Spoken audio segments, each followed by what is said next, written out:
Entramos en más detalle en estos rectos con el autor de esta información, el periodista Javier Villamor. Javier, muy buenas noches. Buenas noches, encantado. ¿Cuál es el objetivo principal de Bolsonaro en economía? ¿Aplicará recetas ultraliberales? Ya hemos conocido que pretende privatizar aeropuertos y también bienes del Estado. Exacto. Bolsonaro se califica, digamos, desde el punto de vista económico como ultraliberal. Él así lo ha reconocido.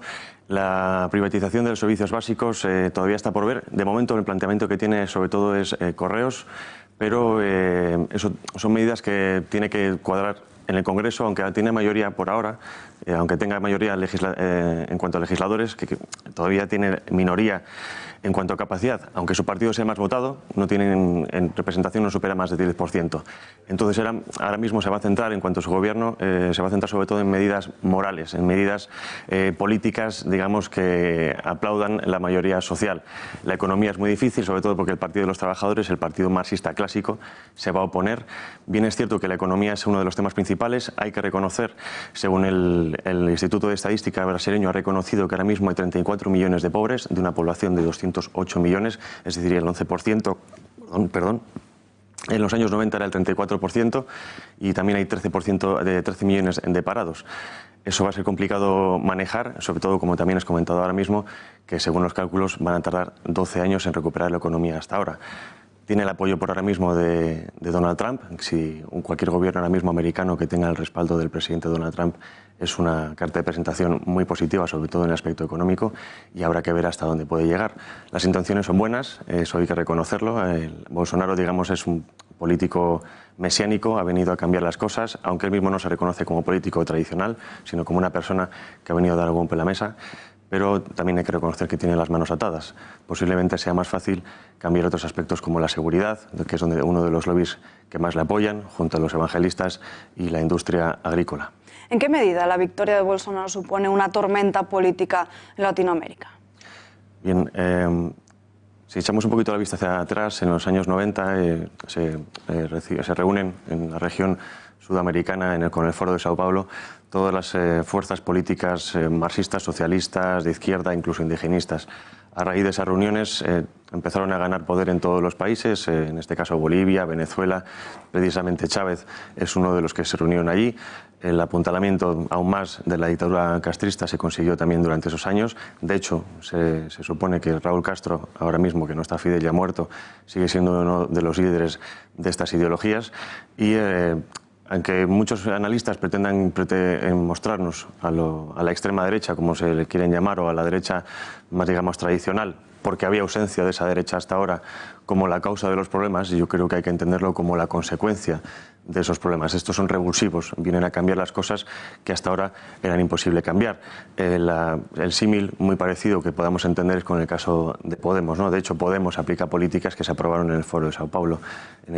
Podemos nació como revulsivo contra la corrupción partitocrática, en este caso del gobierno español. Así lo mismo también surgió el auge de Lula da Silva, con el Partido de los Trabajadores, un partido marxista. Pero tras años de gobierno, años de corrupción, años de decadencia económica, lo va a tener complicado. Por cierto, que en la economía, una patata caliente que recibe Bolsonaro del gobierno de Michel Temer es la reforma de las pensiones, una reforma que se tiene que meter de pleno en muchísimos países, pero que hasta ahora nadie ha querido, y él mismo ha reconocido, Bolsonaro, que lo va a hacer sea cual sea el gasto político. Esto, también teniendo en cuenta los políticos que tenemos en general, desde luego es algo que hay que aplaudir, ¿no? ¿Enmarcarías a Bolsonaro como una continuación de las victorias de Trump y del Brexit? ¿Qué es lo que está pasando en el mundo para que esté dando este giro a la derecha? Bien, socialmente la población estaba ya harta. Se suele decir que la opinión pública no es lo mismo que la opinión publicada, y yo creo que se está demostrando que eso es verdad, ¿no? La población estaba harta ya de las tensiones, del totalitarismo ideológico de la izquierda, bien sea con la ideología de género, bien sea tocar todo, ¿no? Manipular todo desde los medios de comunicación, la economía, la educación.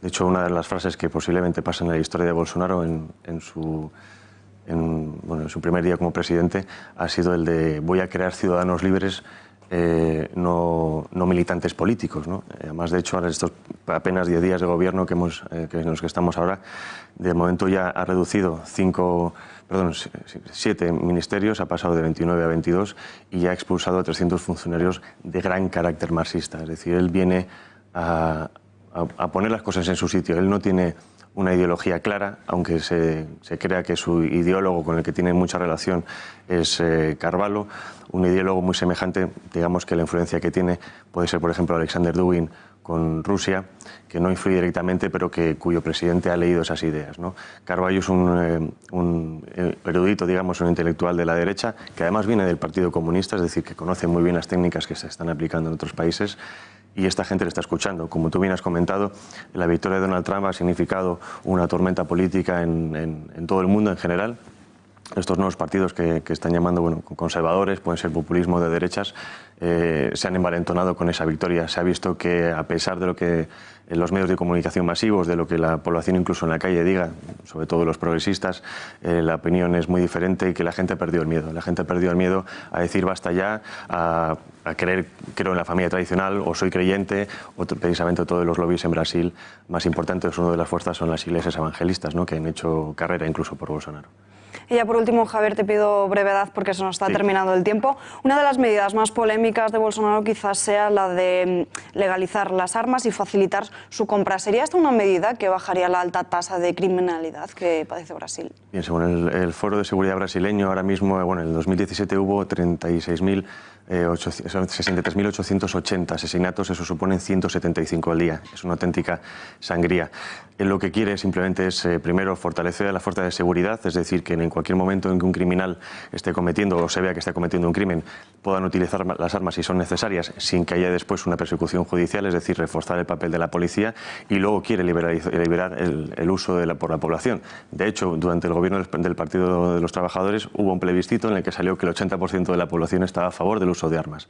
Qué casualidad que además estas armas, esta población mayoritariamente sea en el norte, que es la parte más pobre, la parte que más sufre el narcotráfico. Ese 20% se reunía sobre todo en ciudades mucho más desarrolladas en el sur, que son las ciudades mucho más burguesas, donde la seguridad, porque es donde está el dinero, es donde está más presente. Javier, pues muchísimas gracias por este análisis. A vosotros. Muy buenas noches. Un placer.